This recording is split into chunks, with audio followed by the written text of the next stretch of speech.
En octubre del año 2022, hace 9 meses, 10 meses, 8 meses, CNN, la cadena de noticias, hizo un documental donde estaba mostrando un video que mostraba a soldados rusos que se estaban quejando de las condiciones en las que se estaban encontrando en esa guerra que están luchando contra Ucrania. No sé cuántos saben que hay una guerra en Ucrania.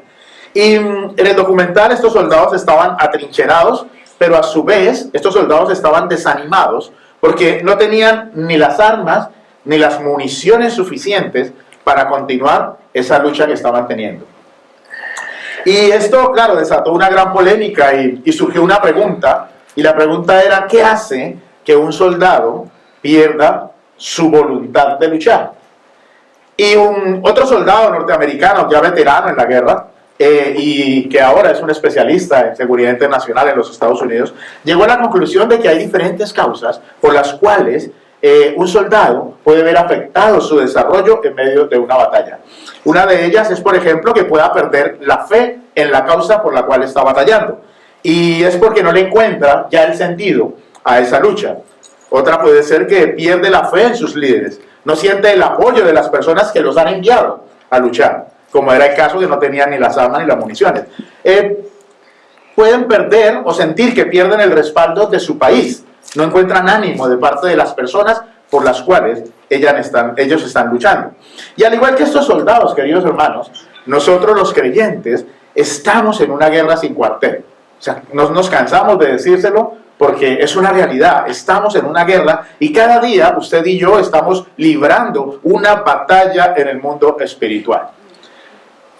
Y no solo en el mundo espiritual, sino que también enfrentamos una lucha contra nosotros mismos, con nuestra mente y los deseos de nuestro corazón. Y en esa lucha, en ocasiones, nosotros también nos desanimamos. Y nos desanimamos porque usted y yo somos el blanco de Satanás, que siempre va a buscar la forma de apartarnos del camino de Dios. Lo puede hacer a través de nosotros o lo puede hacer a través de nuestros seres queridos. La sociedad en la que vivimos tampoco ayuda, queridos hermanos. La sociedad en la que vivimos con mucha frecuencia nos está bombardeando con sus ideologías. Y normalmente las ideologías de la sociedad en la que vivimos van en contra de los valores y los principios del reino de Dios. No sé si usted lo ha notado también. Y en ocasiones, por no decir la mayoría de las veces, nos sentimos tentados a seguir la corriente del mundo. Porque nuestro corazón, queridos hermanos, siempre está inclinado a hacer el mal. Y eso es algo constante y continuo en nuestro corazón. Por eso es necesario que nosotros nos mantengamos luchando. Pero para mantenernos fieles a Dios en esa lucha, a su palabra y a nuestra fe, ¿sí?, necesitamos estar firmes en la palabra de Dios. ¿Por qué? Porque esa lucha, queridos hermanos, nos deja agotados y frustrados. Yo no sé a cuánto les ha pasado, pero la lucha espiritual nos deja agotados y frustrados. Porque a veces cargamos con culpas, porque sentimos que no damos la talla, porque pecamos, caemos en el pecado. Entonces no merezco yo sin ni siquiera una mirada de Dios. O creemos que debemos ser mejores cristianos y no sentimos que somos buenos representantes de Dios aquí en la tierra. Y entonces no merecemos nada de lo que Dios nos ha dado. Pero queridos hermanos, el llamado de Dios es a permanecer fieles en esa batalla. Y sobre todo a perseverar hasta que Jesucristo regrese. Lo cual siempre va a ser un gran desafío para nosotros como creyentes. Y Pablo no era ajeno a todo esto. Pablo era consciente de esta situación y de las luchas que un cristiano tiene que enfrentar. Y por eso, cuando él le habla a Timoteo a lo largo de esta carta que venimos estudiando, primera de Timoteo, no ha parado de animarlo para que luche, para que siga luchando contra las falsas enseñanzas que habían entrado en la iglesia y querían amenazar la salud espiritual de la misma. Y hasta aquí Pablo le ha dicho la instrucción, si resumimos la carta, le ha dicho: aférrate a la verdad, enséñaselo a otros y guarda la sana doctrina para que la iglesia y tú puedan contrarrestar a los falsos maestros. Y la semana pasada el pastor Oscar nos estuvo hablando acerca de las riquezas de este mundo y nos dijo que eran vanas y pasajeras. Creo que en eso coincidimos todos. Y estas riquezas pueden conquistar nuestro corazón para que lleguemos a confiar más en ellas que en Dios, lo cual es un problema muy grande a la hora de perseverar en la fe. Y hoy Vamos a hablar, primera de Timoteo, capítulo 6, versículos 11 al 16. Ya estamos llegando al final de la carta. Y hoy yo quiero que hablemos sobre el llamado de Dios a mantenernos fieles a Él y a sus mandatos. Y que nosotros veamos qué tenemos que hacer para poder perseverar hasta el final. Y vamos a desarrollar este sermón en 3 puntos. Hemos titulado este sermón, Persevera hasta que Cristo venga. Ese es el llamado que nosotros tenemos. Y yo quiero que usted se lo quede grabado, porque eso es lo que usted tiene que repetirse todos los días de su vida, hasta que el Cristo venga o hasta que nosotros estemos en su presencia. Que hay que perseverar hasta que Él regrese. Y vamos a ver 3 puntos: huir para seguir, pelear para guardar y confiar en los atributos y el carácter de Dios. Lo primero que vamos a ver es que hay que perseverar hasta el final, queridos hermanos, pero para eso es necesario huir para seguir. Y el capítulo 6 de la primera carta de Timoteo, versículo 11, la primera parte dice: pero tú, hombre de Dios, huye de estas cosas. Y Pablo inicia la sesión de la carta diciéndole a Timoteo que es un hombre de Dios. Y no porque Timoteo no supiera que es un hombre de Dios, sino que nosotros necesitamos también entender que somos hombres de Dios. Pablo tiene la necesidad de recordarle a Timoteo que él es una persona que le pertenece a Dios. ¿Por qué le pertenece a Dios? Usted y yo le pertenecemos a Dios, queridos hermanos, porque usted y yo hemos sido comprados a precio de sangre, y esa sangre fue la sangre derramada de Jesucristo. Y la manera de animarlo y permanecer fuerte a fiel en medio de la persecución y de las dificultades que se le presentaran era que Timoteo tuviera la certeza de quién era él. Y él es un hijo de Dios, un hombre de Dios. Usted es un hombre de Dios, usted es una mujer de Dios, porque le pertenecemos a Él. Y es necesario aclarar que tanto el hombre como la mujer somos de Dios. O sea, esta carta no está dirigida solamente a los hombres, esta es para todos los creyentes. Y todos, tanto el hombre como la mujer, debemos responder de la misma forma hacia Dios. Y Pablo le dice a Timoteo: huye de estas cosas. Pero, ¿de qué cosas le está diciendo Pablo a Timoteo que huya? Si nosotros volvemos al versículo 10, Pablo le estaba advirtiendo en ese versículo a Timoteo que se debe cuidar de la avaricia y del amor al dinero, que es idolatría. Y le había dicho que el amor al dinero es la raíz de toda clase de mal. Porque algunas personas, en su intenso deseo por el dinero, se han desviado de la fe verdadera y se han causado a sí mismos muchos males y muchas heridas dolorosas. En otras palabras, Pablo le está diciendo a Timoteo que debe huir del pecado. Debe huir del pecado. Todo aquello que nos separe de Dios o le quite el primer lugar de nuestras vidas. Queridos hermanos, cuando usted y yo vemos la tentación, tenemos que huir. Hay un dicho muy popular que dice: huir del peligro no es cobardía. Porque entre más nos alejemos de los peligros, menos probabilidades vamos a tener de caer en ellos. ¿O usted piensa lo contrario? Sobre todo cuando sabemos que debemos estar alertas. Porque la palabra de Dios dice que nuestro adversario, el diablo, anda al acecho como un león rugiente buscando a quien devorar. Él no está quieto, queridos hermanos. A veces nosotros pensamos que es un mito, que es una leyenda y que no existe. Pero Él está allí, queridos hermanos. Y cuando usted menos piensa, usted va a caer.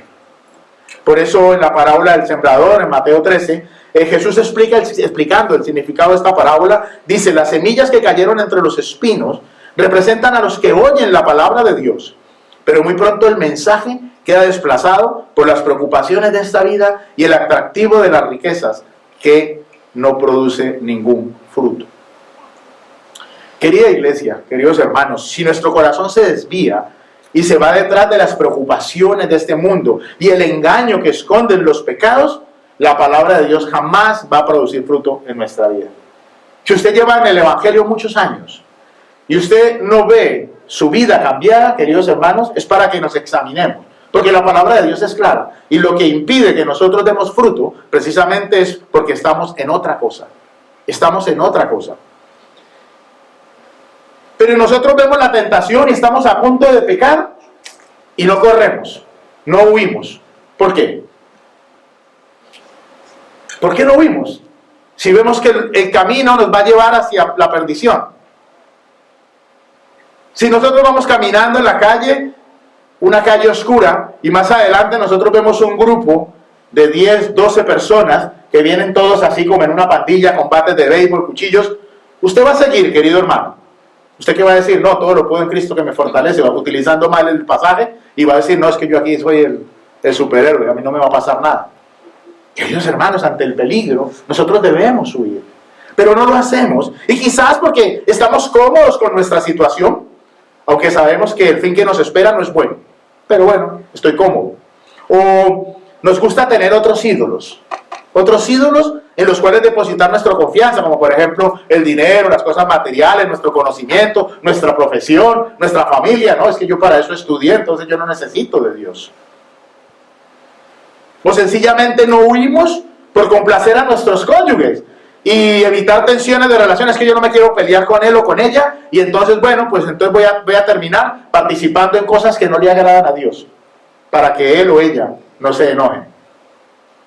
Queridos hermanos, esas sensaciones no son nuevas, y Pablo las conocía muy bien. Y por eso está exhortando a Timoteo en esta carta, y continúa diciéndole en el versículo 11, huye de estas cosas y sigue la justicia, la piedad, la fe, el amor, la perseverancia y la amabilidad. Y es interesante que esto mismo se lo repite Pablo cuando le escribe la segunda carta a Timoteo en el capítulo 2, versículo 22. Y cuando uno encuentra, queridos hermanos, repeticiones en la Biblia, es para que nosotros estemos alerta. Y Pablo en la segunda carta le dice a Timoteo, huye pues de las pasiones juveniles y sigue la justicia, la fe, el amor, la paz con los que invocan al Señor con un corazón puro, con los demás creyentes.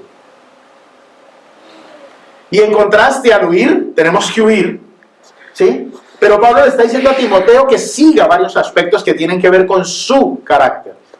Y todos estos aspectos del carácter también están presentes en el carácter de Jesucristo, nuestro modelo. En otras palabras, Pablo le está diciendo a Timoteo, no tienes que huir para irte a algo vacío.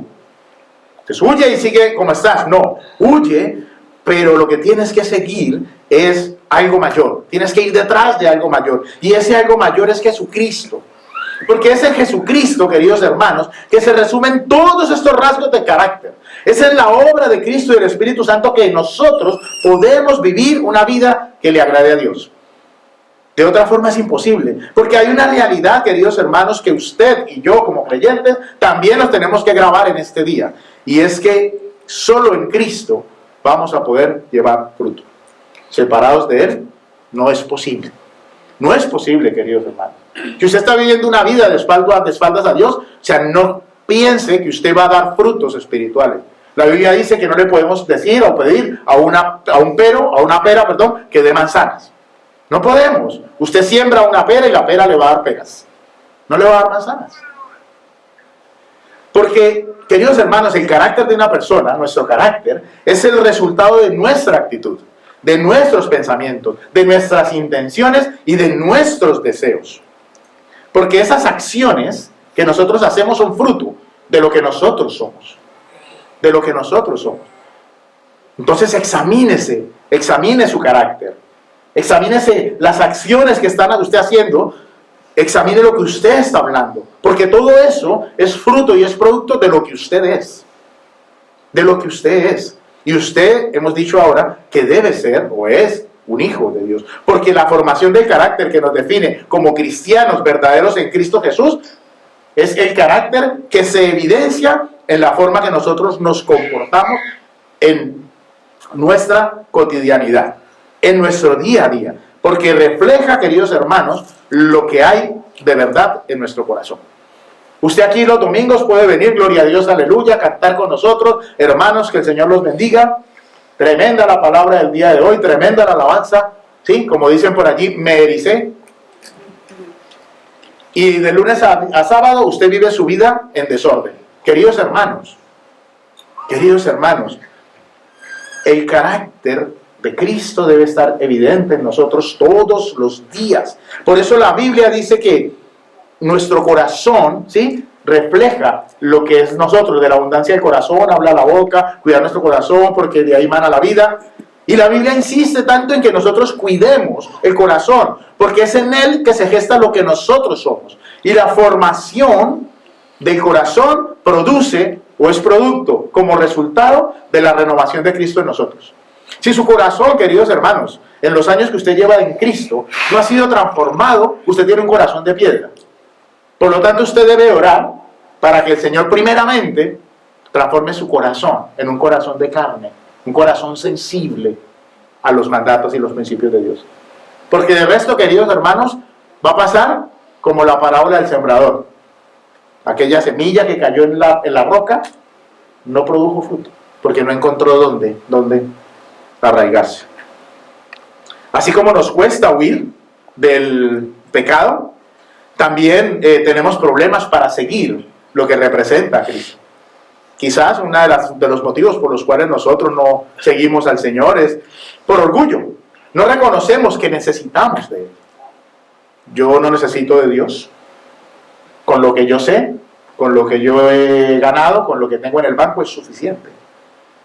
Otra razón es porque no queremos despojarnos de los malos hábitos, porque nos encontramos a gusto pecando. Entonces, ¿para qué me voy a acercar a Dios y luego me va a quitar lo que a mí me gusta? Porque esperamos que sean otros los que cambien en lugar de cambiar yo. Porque es mucho más fácil, ¿no?, señalar la paja en el ojo ajeno, como dice Mateo 7, en lugar de vernos. El ojo siempre mira para afuera. Desafortunadamente no nos podemos mirar hacia adentro. Qué bueno sería, ¿no?, que pudiésemos mirar hacia adentro y nos miráramos a nosotros mismos antes de juzgar o criticar a la otra persona. Otra de las razones por las que no seguimos al Señor es porque no reconocemos que nuestro pecado sea grave. Bueno, sí, estoy pecando, pero bueno, esto no es tan malo como... Y encima pensamos que las demás personas están en la obligación de tolerar nuestras malas acciones. Y entonces no nos disponemos a cambiar y mucho menos a que Dios nos cambie. Es importante, queridos hermanos, entender que usted hoy entienda que su carácter usted no lo forma. O sea, es imposible que nosotros formemos nuestro carácter. Nuestro carácter se forma en dependencia de Dios, menguando cada día para que Él crezca en nosotros. Porque necesitamos a Cristo.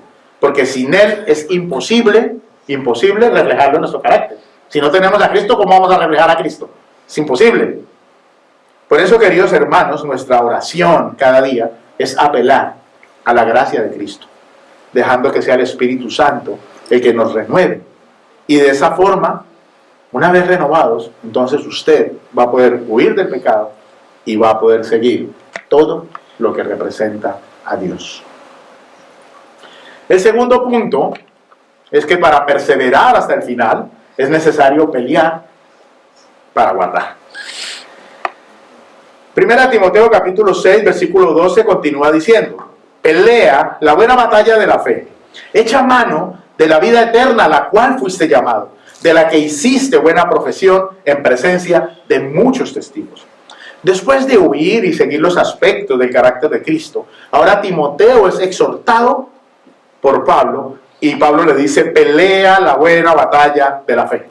En otras palabras, Pablo le está diciendo a Timoteo que se esfuerce intensamente en esa lucha que tiene para perseverar en la fidelidad a Cristo y poder contender contra todos los que se oponen al Evangelio.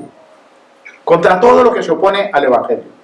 Y al igual que aquellos soldados rusos de los que yo les hablaba, encontramos en nuestras vidas situaciones o pecados que se nos oponen y nos impiden pelear la buena batalla de nuestra fe. Pecados de los cuales quizás no somos conscientes porque nos hemos acostumbrado tanto a ellos que para nosotros nos parecen normales.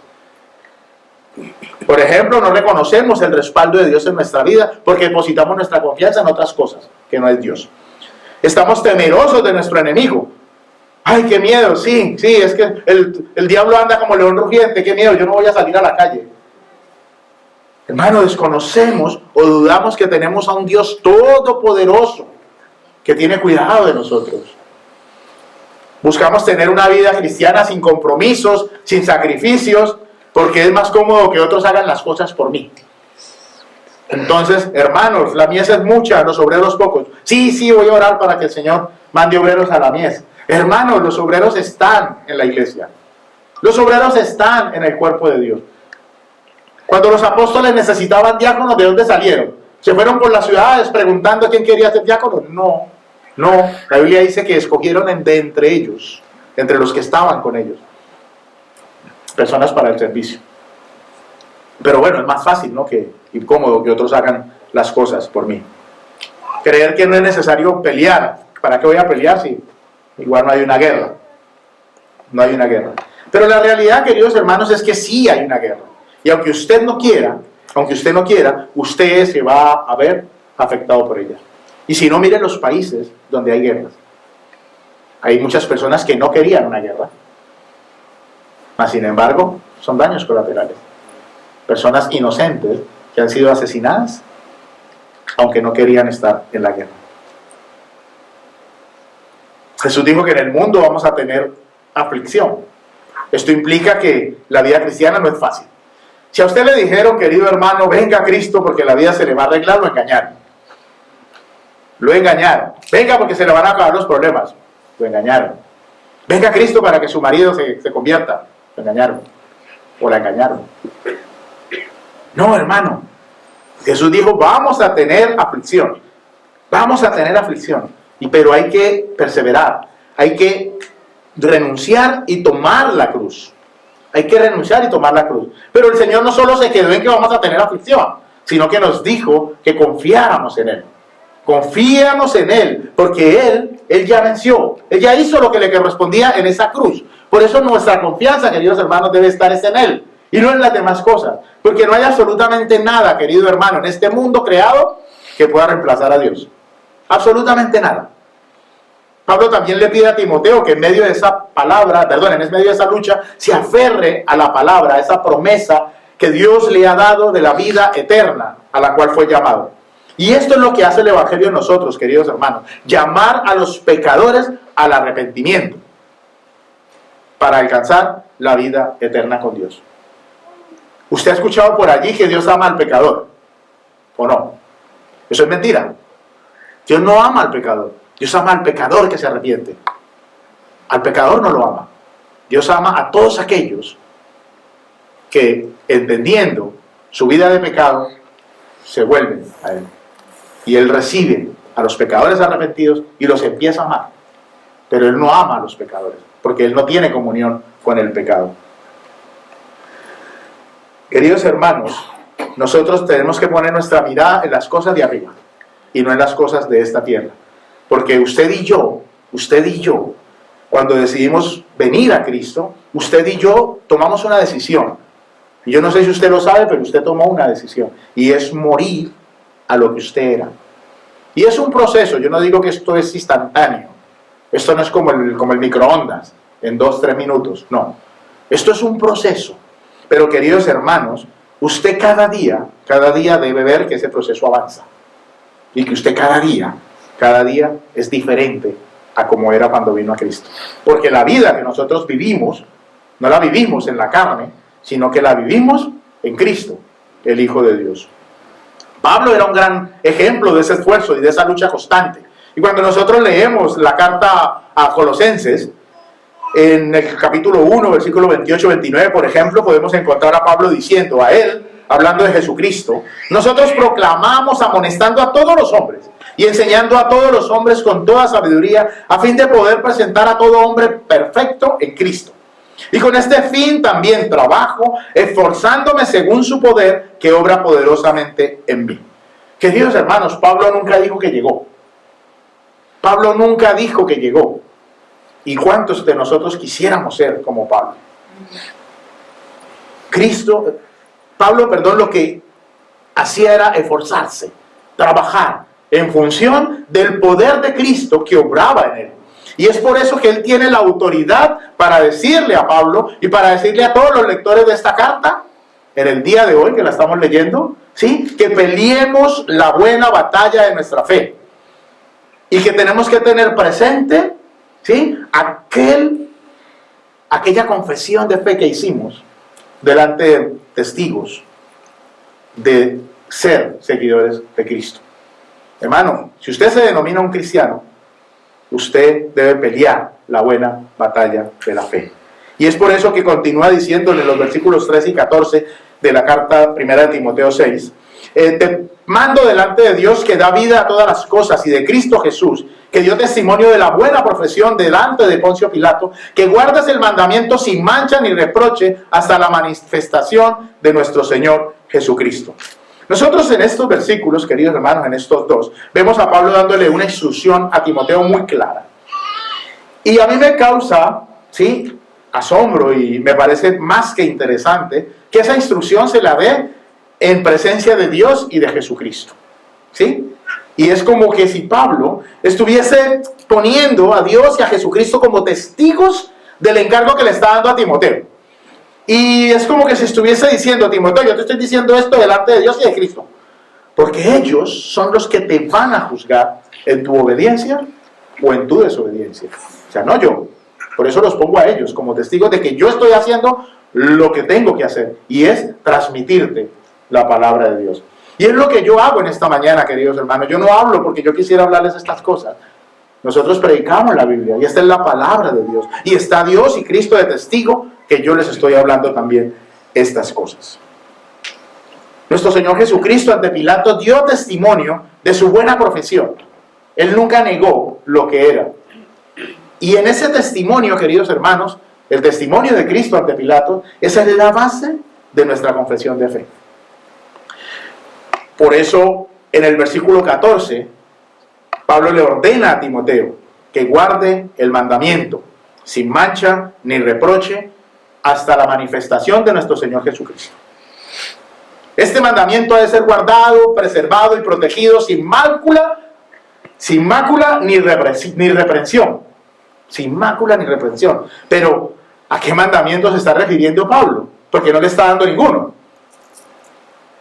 Y viendo el contexto de los versículos, cuando uno ve que Pablo le viene hablando a Pablo sobre el amor, el dinero, la avaricia, que es el fruto de todos los males, podemos deducir, queridos hermanos, que el mandamiento que Timoteo debe guardar sin mancha es amar a Dios sobre todas las cosas, con todo su corazón, con toda su mente y con todas sus fuerzas.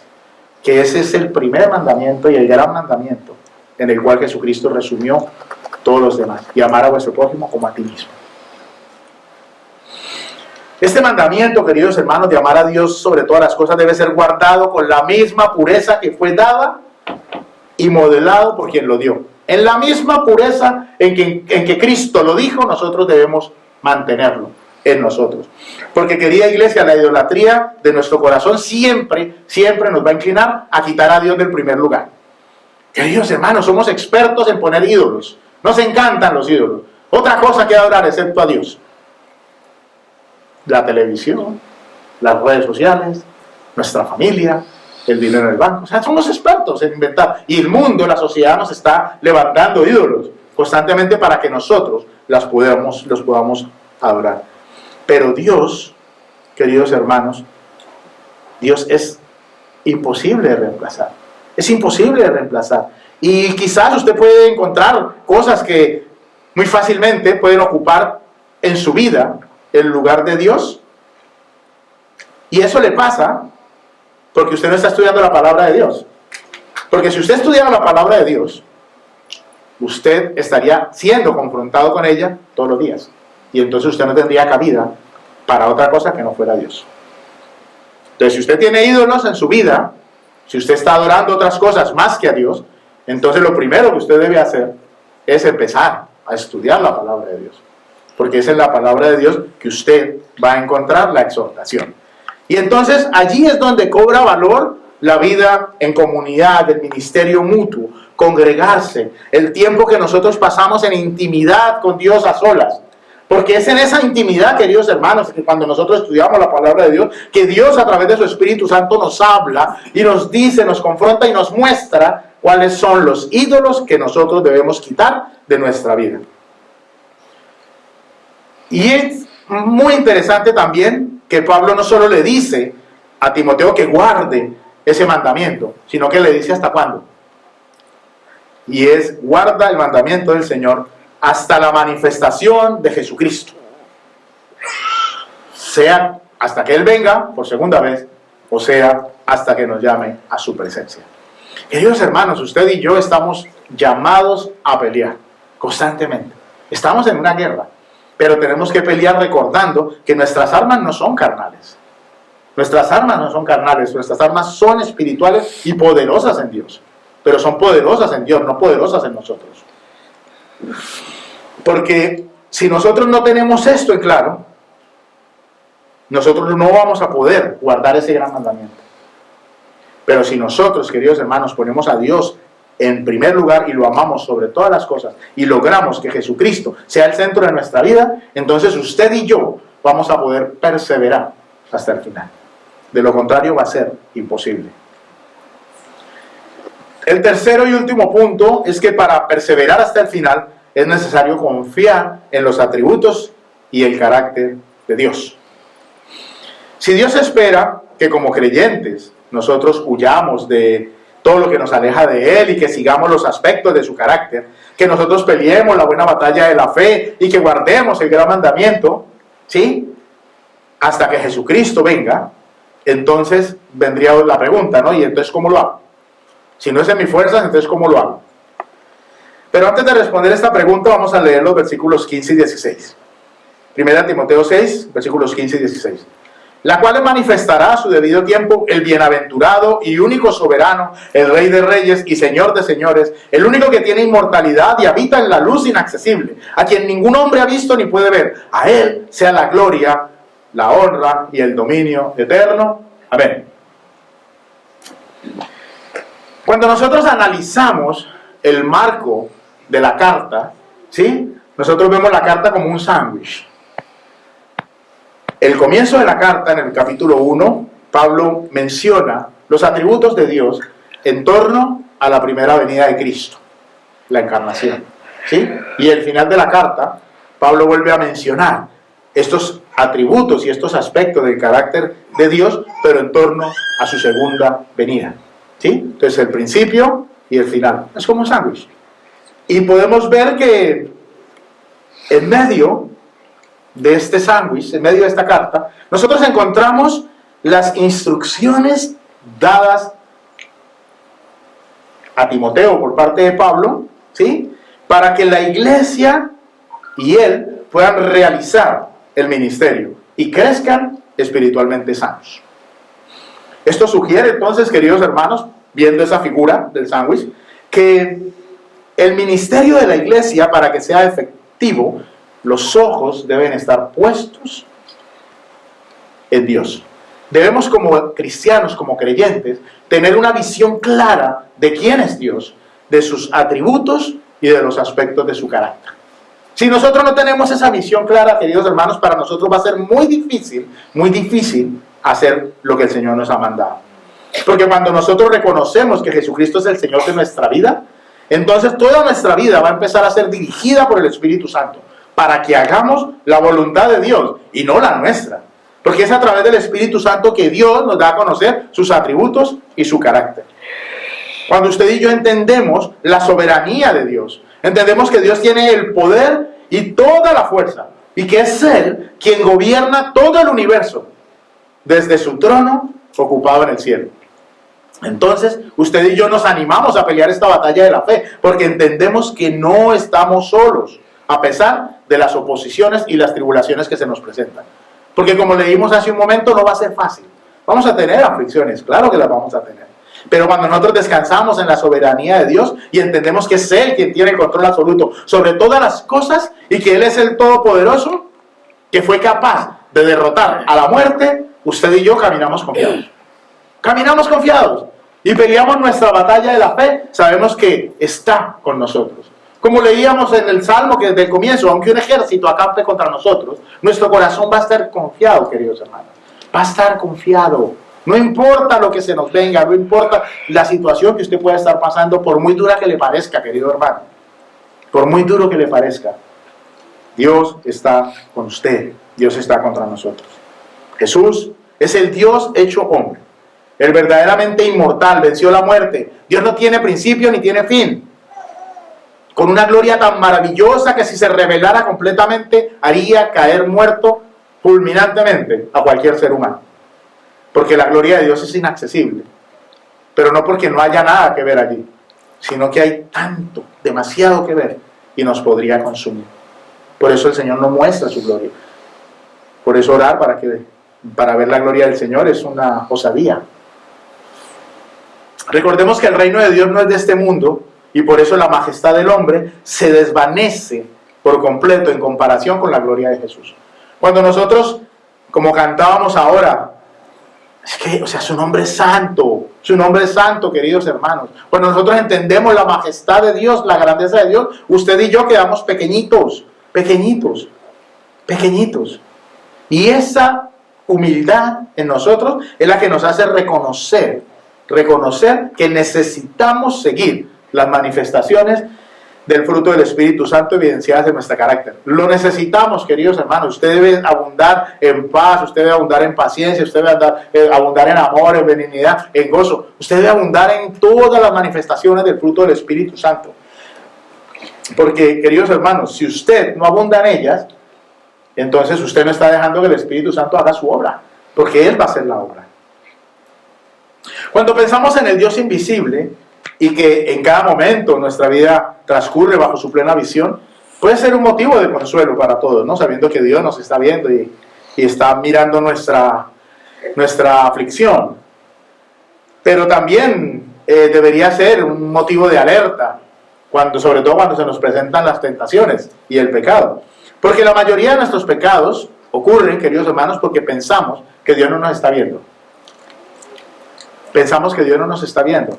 Y necesitamos entender la realidad de que sí, Él es omnipresente, Él es omnisciente, Él lo sabe todo, lo ve absolutamente todo. Porque es en esa realidad que usted va a poder huir del pecado. Si no, usted va a caer, usted va a ceder a la tentación y entonces no va a poder perseverar hasta el final, que es el propósito. Cuando nosotros sabemos quién es Jesús para nosotros, cuando usted entiende esta realidad en su vida, querido hermano, eso provoca en nosotros una respuesta. Y la respuesta que provoca el saber quién es Dios no es ¿qué puede hacer Jesús por mí? No. Sino una respuesta simple y profunda de adoración. Señor, entiendo quién eres tú. Mi alma no puede hacer otra cosa más que desbordarse en adoración por ti. Porque sé quién eres. Sé lo que hiciste en esa cruz por mí, porque me amabas. Y eso nos va a llevar a guardar el gran mandamiento y amar a Dios sobre todas las cosas, con todo nuestro corazón, con toda nuestra mente, con todas nuestras fuerzas, dándole la honra, la gloria por siempre y para siempre. Pero es solamente esa realidad. Cuando nos enfocamos en su carácter y en sus propósitos, sabiendo que la voluntad de Dios es buena, agradable y perfecta, es lo que nos va a ayudar a perseverar hasta que Cristo venga por segunda vez. Podemos descansar en su fidelidad. Dios es fiel, querido hermano, y no por nosotros, sino porque es su esencia, es su carácter. Él es fiel. Y eso a nosotros nos ayuda a seguir caminando, peregrinando en esta vida, en este camino, en esta sociedad, en este mundo caído. Porque es por lo que Cristo hizo en la cruz, que usted y yo seguimos peleando y sobreviviendo en este mundo. Si no fuese por esa realidad, queridos hermanos, usted y yo ya habíamos tirado la toalla y estaríamos como esos soldados desanimados y queriendo renunciar, sacar la banderita blanca porque realmente no le encuentro sentido a mi vida. Y con nuestra mirada hacia la cruz no podemos hacer otra cosa más que lo que hizo Pablo, y fue alabar la gloria y la majestad de nuestro Señor Jesucristo, el único que es digno de todo el honor, de toda la honra, de toda la gloria, de toda la alabanza por los siglos de los siglos. Amén. Podemos concluir entonces, queridos hermanos, que debemos huir del pecado para poder seguir el crecimiento en nuestra vida de carácter de Dios. Debemos pelear la buena batalla de la fe para guardar ese gran mandamiento y confiar en Dios, amándolo sobre todas las cosas, porque es con su poder que usted y yo vamos a perseverar hasta que Él venga. Así que le voy a poder pedir que se ponga de pie, queridos hermanos. Este es el mensaje de Dios para la iglesia en el día de hoy. Persevera hasta el final, querido hermano. No es fácil, no va a ser fácil, pero es lo que tenemos que hacer. Así que vamos a orar. Amado Dios, gracias te doy, Señor, en esta tarde por tu amor, gracias, Señor, por tu sacrificio en la cruz, gracias por tu fidelidad, Señor. Sobre todo, Señor, gracias por tu palabra, porque tu palabra, Señor, cada día que nos exponemos a ella, nos edifica, nos exhorta, pero también nos anima, Señor, sabiendo quién eres tú, Dios. Gracias, Señor, porque en esta tarde, Señor, hemos visto que debemos huir para seguir. Hemos visto que debemos pelear para guardar, pero sobre todo, Señor, que debemos confiar en tu carácter, debemos confiar en tus atributos, porque solamente contigo, Señor, tenemos la victoria asegurada, Señor. Te pido perdón, Dios, por las veces, Señor, que te hemos fallado. Te pido perdón, Señor, si nuestra vida no ha sido una vida que te agrade, una vida como tú quieres que nosotros la vivamos, Señor. Pero te pido, Dios, a través de tu Espíritu Santo, a través de tu palabra, que tú puedas reargüir en nuestros corazones, para que nosotros podamos, Señor, a partir de hoy, empezar a caminar en una vida que te agrade solo a ti, Señor. Sabiendo de que si vamos contigo, Señor, en este mundo caído, en este mundo perverso, aunque encontremos oposición, aunque encontremos aflicción, aunque encontremos problemas, vamos a seguir luchando, porque sabemos que al final, Señor, si perseveramos hasta el final, obtendremos la victoria. En el nombre de Jesús, Señor, he orado. Amén y amén.